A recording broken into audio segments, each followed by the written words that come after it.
Hey, what's up? I'm Eric. Today, we're going to talk about something that feels a little risky, breaking the rules. But what if I told you that breaking rules the right way, what one author calls rebel talent, is actually one of the most powerful skills you can have? All right, let's get right into it. So, to kick us off, I want to tell you a story about a chef who basically lives and breathes this quote, Massimo Bottura. His restaurant has been crowned the best in the entire world. Not once, but twice. But here's the crazy part. That same rebellious spirit nearly destroyed his career before it even started. You see, Bottura is from Modena, Italy. And in Modena, food traditions aren't just suggestions. They're like a religion. There are rules for everything. But this guy, Bottura, he just decided to throw the rule book out the window. He did things like reimagining a classic pasta dish as 6 tortellini walking into the kitchen. I mean, it was brilliant, but people were definitely not ready for it. The reaction was not good. Locals were furious. Critics called him a heretic, basically a culinary traitor. For 5 straight years, his restaurant was a ghost town, losing money, and was this close to shutting down for good. I mean, most people would have given up, right? But he stuck with it. And then one day, a really important food critic walked in, had his mind blown, and a single review turned Bottura into a global sensation, like overnight. Okay, so this whole story is way bigger than just cooking. It's the perfect introduction to what Harvard professor Francesca Gino calls a rebel talent. So in this explainer, we're going to break down her research. We're going to look at why we're so wired to just follow the rules, what the key talents of a rebel are, and maybe most importantly, how you can start being one without, getting fired. So let me ask you something. Have you ever been in a meeting, you know an idea is bad, but you just sit there and say nothing because everyone else is nodding along? Or maybe you follow some super inefficient process at work just because, well, that's how we've always done it. We've all been there. So what's up with that? Why do we do it? Well, it turns out it's not really your fault. It's kind of like our brain's factory settings. Professor Gino says it comes down to 2 things.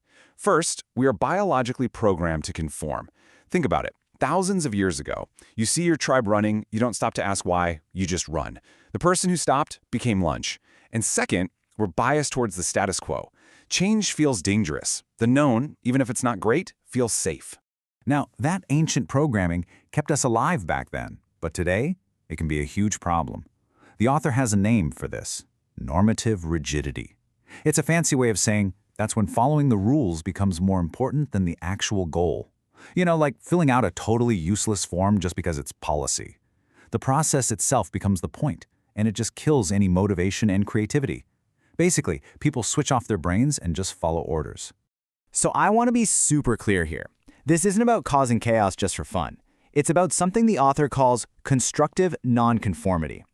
Rebel talents aren't just troublemakers. Like our chef Massimo Bottura, they actually understand the rules really well, but they care more about the purpose behind the rule.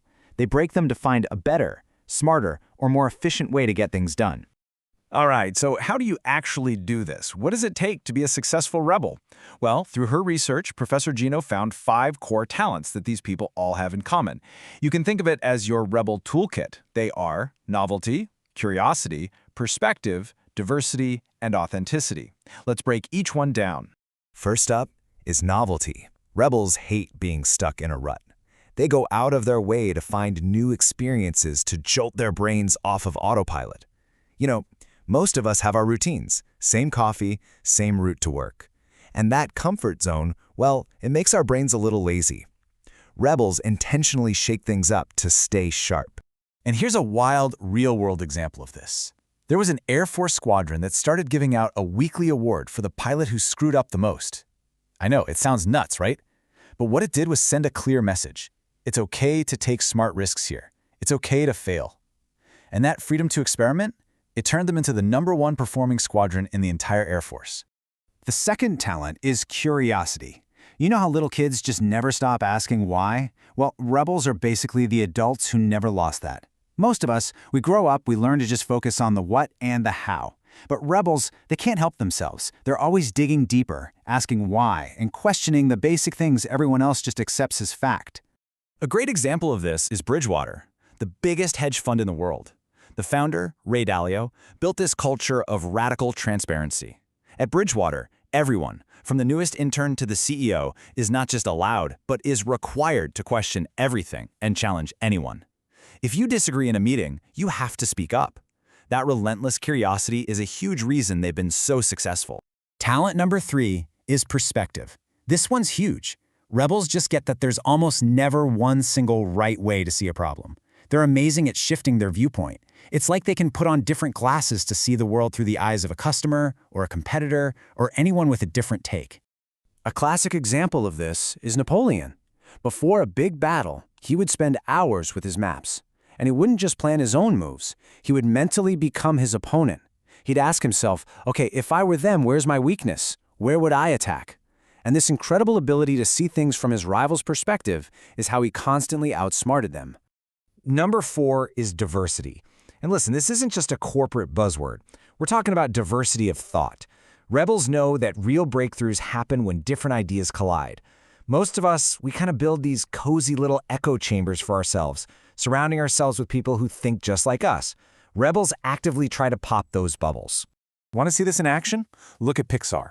In their big creative meetings, they don't just invite the writers and animators. They bring in people from HR, from marketing, even from accounting. Why? Because the person from finance might say something about the budget that sparks a genius idea for a plot twist. That mix of brains is their secret sauce. And that brings us to the 5th and, honestly, maybe the most courageous talent, authenticity. Successful rebels are just themselves. They don't have a work personality that they put on every morning. They're not trying to fit into some corporate box. And that genuineness is what actually builds trust and inspires everyone around them. Now, let me be clear. Being authentic doesn't mean being unprofessional. It's not a free pass to say every single thing that pops into your head. It's about knowing who you are and playing to your strengths. Like, if you're a quiet person, don't pretend to be the loudest person in the meeting. Instead, use your strength. Send a super thoughtful, detailed email afterwards. That's authentic, and people will really respect it. Okay, so you're probably thinking, this all sounds great, Eric, but I also like having a job. Fair enough. So how do you do this without getting labeled a troublemaker? Here's the 3-step playbook. First, start small. Be a micro-rebel. Just pick one tiny, stupid rule that bugs everyone and suggest a better way. Second, ask smart questions. Instead of saying, that's a dumb idea, try, hey, I'm curious, can you walk me through the thinking on that? It starts a conversation, not a fight. And third, build an alliance. Don't be a lone wolf. Find a couple of people to back you up. So here's the bottom line. Rebel talent isn't some magic personality trait you're either born with or you're not. It's a set of skills. It's a muscle that anyone can build. It's all about having the courage to challenge how things are done, not just to be difficult, but to actually make things better for everyone. So I'm going to leave you with a challenge for this week.